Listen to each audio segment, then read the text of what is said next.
ना तो उसका घर होगा, ना परिवार होगा, ना ही रहने को घर होगा। लेकिन ऐसा होगा कि तीनों लोकों में वो पूजनीय होगा, तीनों लोकों में। अब मैना मैया सोचने लगी कि हमारी बेटी के भाग्य में ऐसा वर होगा कि उसके रहने का कोई ठिकाना ही नहीं होगा, तो हमारी बेटी कहाँ रहेगी? हम अपनी बेटी का विवाह ऐसे व्यक्ति के साथ में नहीं करेंगे। जब मैया पार्वती जी और बड़ी हुई समय के अनुसार, तो बताते श्री सुखदेव जी महाराज, पार्वती मैया को अपने पूर्व जन्म की सारी बातें याद रहती थी। उनको मालूम था कि हमारा विवाह भोले बाबा के साथ में ही होगा।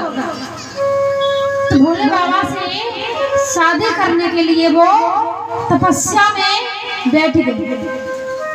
तपस्या करने के लिए, तपस्या उन्होंने इसलिए की कि हमारा विवाह हो तो हमारे भोले बाबा के साथ में ही हो, क्योंकि हमारे भोले बाबा का विवाह जन्म जन्मांतर से हमारे साथ में ही होता आया है, इसलिए जन्मों का संबंध है, तो भोले बाबा का विवाह हमारे साथ में होना चाहिए।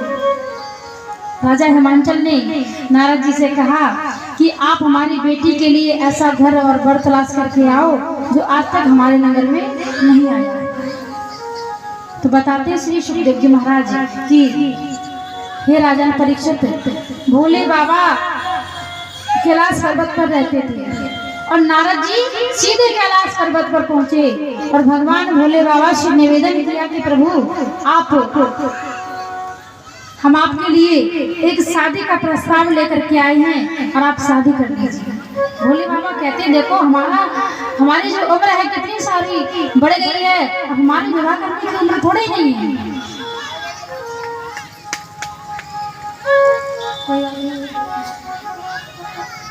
तो बताते श्री सुखदेव जी महाराज कि हे राजन परीक्षित, भोले बाबा ने कहा ठीक है, अगर आप नहीं मानते तो हम विवाह करने के लिए तैयार हैं।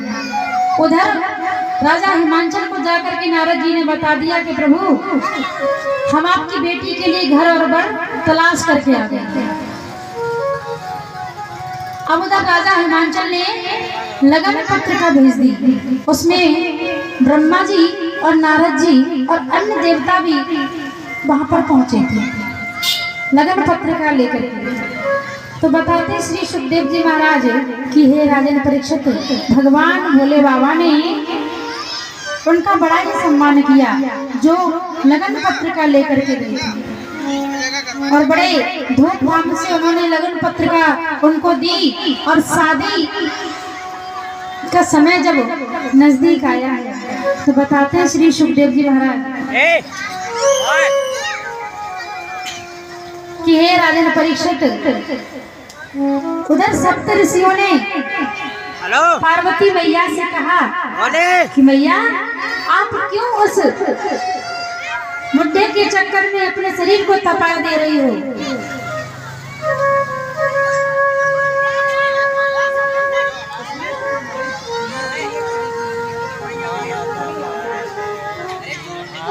तो बताते श्री सुखदेव जी महाराज की हे राजन परीक्षित,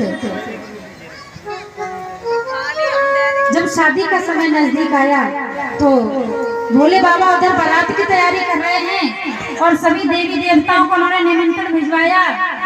और जब शादी की तैयारी हो गई, जैसे ही निकरोसी करने की तैयारी हुई, भोले बाबा समाधि में बैठ गए।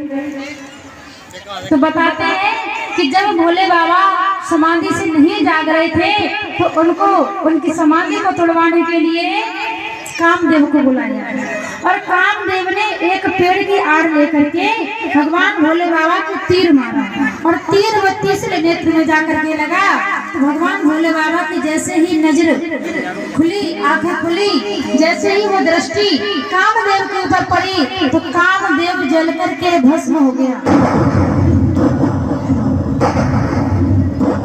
जब कामदेव जल करके भस्म हुआ तो रति